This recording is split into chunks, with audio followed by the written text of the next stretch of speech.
পেঁপে যে খায় না তাকে এই রেসিপিটি রান্না করে খাওয়ান। একবার বানিয়ে খাওয়ালে বারবার খাবে এই রেসিপিটি। এই দিয়ে এক থালা ভাত নিমিষে খেয়ে নেবে। নমস্কার বন্ধুরা, অমৃতাদি কুকিং চ্যানেলে সবাইকে স্বাগত জানিয়ে আবারও হাজির হয়েছি। তো যে সকল বন্ধুরা ইউটিউব চ্যানেল থেকে দেখছেন তারা প্লিজ চ্যানেলটাকে সাবস্ক্রাইব করে আমার পাশে থাকবেন, আর যারা ফেসবুক থেকে দেখছেন তারা পেজটাকে ফলো করে রাখবেন। স্কিপ না করে পুরো রেসিপিটি দেখার অনুরোধ রইল। তো চলুন রেসিপিটি শেয়ার করা যাক। দেখুন বন্ধুরা, নিয়ে নিয়েছি পেঁপে আর নিয়েছি 3টের মতো ডিম। তো সবার প্রথমে আমি পেঁপেটাকে নিয়ে নিচ্ছি, দিয়ে ধুয়ে নিব খুব ভালো করে পেঁপেটাকে। এখানে আমি পেঁপেটা খুব ভালো করে ধুয়ে নিয়ে চলে এসেছি, আর দেখুন কত সুন্দর একেবারে টাটকা ফ্রেশ পেঁপেটা। এরপরে পেঁপেটা আমি কেটে নিচ্ছি। এবার আগে মুখ সাইজটা একটু ভালো করে কেটে নিতে হবে।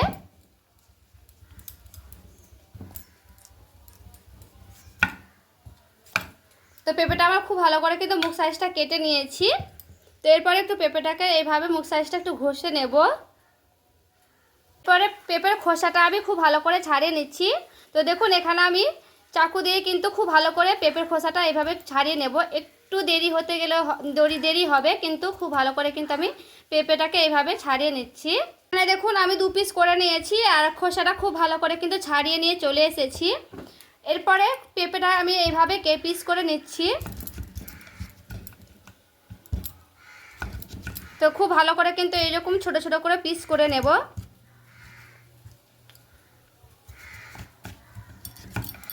এরপরে দেখুন এই পেঁপেটা আমি এইভাবে পিস করে নিচ্ছি।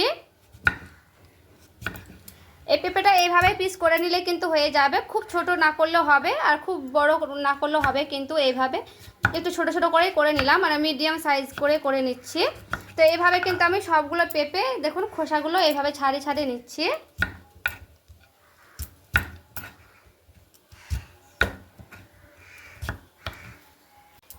এরপরে পেঁপের এই সাইজটা একটু ভালো করে কিন্তু এইভাবে ছিলে নিতে হবে, কারণ এটা থাকলে অনেকটাই পেঁপে কিন্তু একটু তিতকুট ভাব লাগে।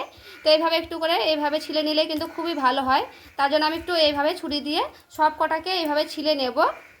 একটু দেরি হলেও কোনো অসুবিধা হবে না বন্ধুরা, এইভাবে কিন্তু একটু ছিলে নেওয়ার চেষ্টা করবেন, এতে করে খেতে ভালো লাগবে, পেঁপেটা একটু টেস্টি লাগবে। এখানে কিন্তু আমার সবগুলো মানে গোটাটাই পেঁপে কাটানো হয়ে গেল বন্ধুরা। তো দেখুন কতগুলো কিন্তু হয়েছে, এটা কিন্তু গোটা পেঁপে আছে এটাতে। দেখুন কড়াই বসিয়ে নিয়েছি, কড়াইয়ে দিয়ে দিচ্ছি সরিষার তেল, ফোড়নে দেব গোটা সাদা জিরে। এটা কিন্তু খুব ভালো করে গরম করে নিতে হবে। খুব ভালো করে গরম হয়ে গেছে, এখানে আমি কেটে রাখা পেঁপেগুলো কিন্তু দিয়ে দিচ্ছি। সবগুলো কিন্তু পেঁপে আমি দিয়ে দিলাম। এরপরে পেঁপেটা দিয়ে খুব ভালো করে এভাবে নাড়াচাড়া করে নেব। আমি ঢাকা দিয়ে দিলাম। এরপরে আমি ঢাকাটা উঠিয়ে দিচ্ছি। আর এখানে দেখুন পেঁপেটা আমার খুব ভালো করে কিন্তু ভেজে নিতে হবে। দেখুন নিয়েছি আদা। তো আদাটা আমি একটু এইভাবে কেটে নিচ্ছি।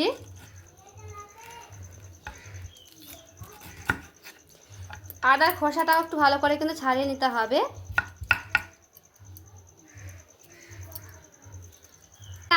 আদাটা আমি খুব ভালো করে কিন্তু ছুলে নিলাম। তো এবারে একটু ধুয়েও নেব আদাগুলোকে এসেছি। এরপরে এইভাবে হালকা করে থ্যাতো করে নিচ্ছি আদাগুলো খুব সুন্দর করে কিন্তু থ্যাতো করানো হয়ে গেছে। থ্যাতো করা আদাগুলো দিয়ে দিচ্ছি।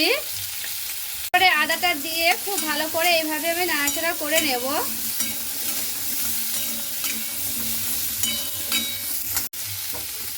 এখানে আমি দিয়ে দিচ্ছি অল্প পরিমাণে লবণ, দিয়ে দেব হলুদের গুঁড়া। এরপরে খুব ভালো করে লবণ আর হলুদটাকে দিয়ে একটু নাড়াচাড়া করে নিচ্ছি। আর এখানে দেখুন খুব ভালো করে কিন্তু ভাজা হয়ে গেলে দিয়ে দিতে হবে এখানে মসুর ডাল। তো মসুর ডালটা আমি কিন্তু খুব ভালো করে ধুয়ে নিয়েছি, এরপরে দিয়ে দিচ্ছি। তো মসুর ডালটা আপনারা যে পরিমাণে নেবেন সেই পরিমাণে কিন্তু নিয়ে নিতে পারেন, কম বেশি করে। তো মসুর ডালটার সঙ্গে এইভাবে পেঁপেটার সঙ্গে খুব ভালো করে আমি নাড়াচাড়া করে নিচ্ছি। পুরো 1 মিনিট কিন্তু ভেজে নিয়েছি মসুর ডালের সঙ্গে আর পেঁপের সঙ্গে। এখানে আমার পুরোপুরিভাবে কিন্তু ভাজানো হয়ে গেছে। দিয়ে দিচ্ছি জল। ডালটা দিয়ে খুব ভালো করে এইভাবে একটু নাড়াচাড়া করে নিচ্ছি। এখানে জলটা বেশি লাগবে, এতে করে ডালটা আমার খুব ভালো সেদ্ধ হবে তার জন্য।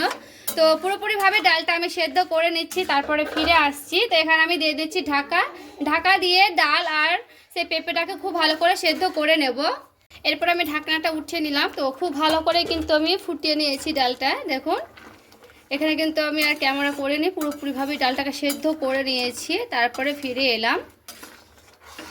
আর এখানে আমার কিন্তু সেই পেঁপেগুলো খুব ভালো করে সেদ্ধ করে নিয়েছি। এই যে দেখুন ঢাকা দিয়ে কিন্তু প্রায় আমি সেদ্ধ করেই নিয়েছি। তো আমি কিন্তু এখানে একটু জলও দিয়েছি পরে থেকে। তো এইভাবে কিন্তু আরও ফুটিয়ে নেব 2-1 মিনিট। আমি নামিয়ে নিচ্ছি। এখানে দেখুন দুটো আমি পেঁয়াজ নিয়েছি।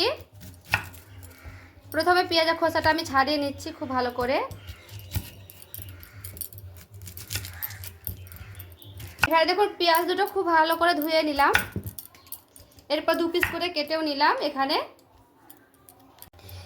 পেঁয়াজটা একেবারে মিহি মিহি করে কেটে নিচ্ছি। এইভাবে ঝিরিঝিরি করে কিন্তু কেটে নিতে হবে পেঁয়াজটা। তো আমি এইভাবেই কিন্তু কেটে নেব দুটো পেঁয়াজ।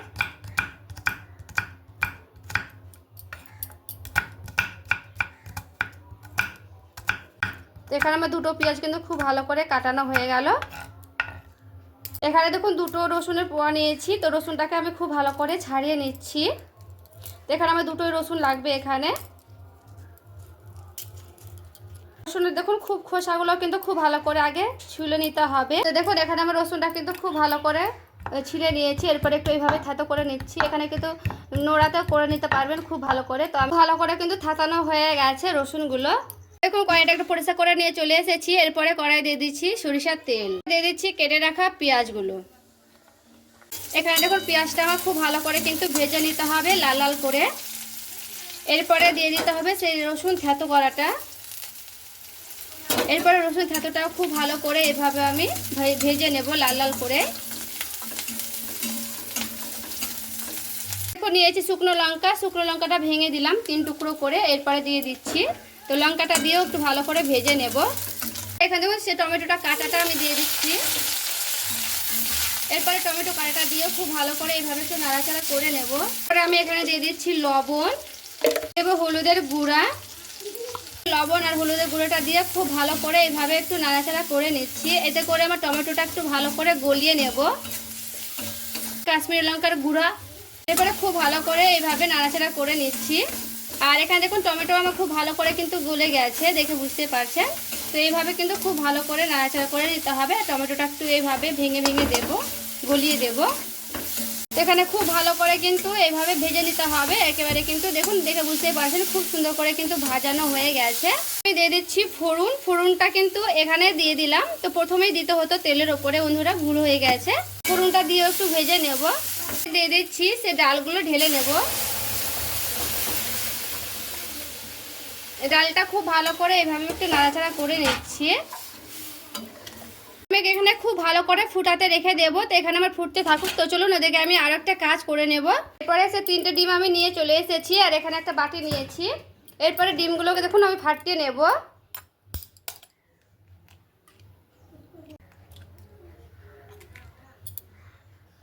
দেখুন ডিমটা আমি খুব ভালো করে কিন্তু একটু এইভাবে ফেটিয়ে নিচ্ছি। এখানে আমি কেটে রেখেছিলাম পেঁয়াজ, একেবারে মিহি মিহি করে কুচি করে নিয়েছি। তো দিয়ে দিলাম সবগুলোই।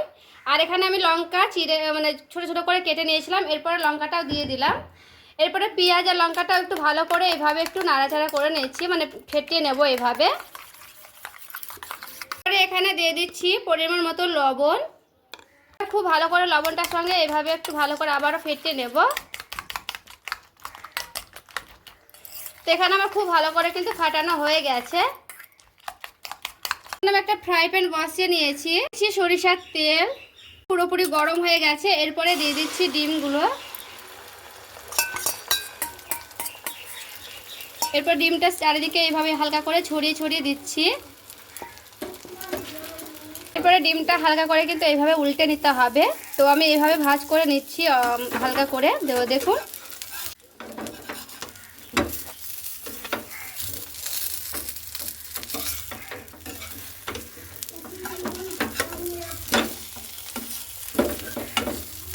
ডিমটা আমি এভাবে পিস করে নেব। তো দেখুন ডিমটাকে এভাবে হালকা করে পিস করে নিচ্ছি।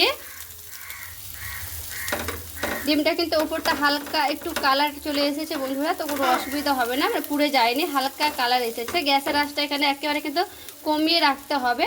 তো এখানে দেখুন আমি 4 পিস করে নিয়েছি। তো 4 পিস করে খুব ভালো করে কিন্তু এইভাবে আমি গ্যাসের আঁচ মানে কমিয়ে নিয়ে এইভাবে হালকা করে ভেজে নেব। খুব ভালো করে ভেতর থেকে যেন ভাজানো হয় এই ডিমগুলো, এইভাবে কিন্তু ভেজে নিতে হবে।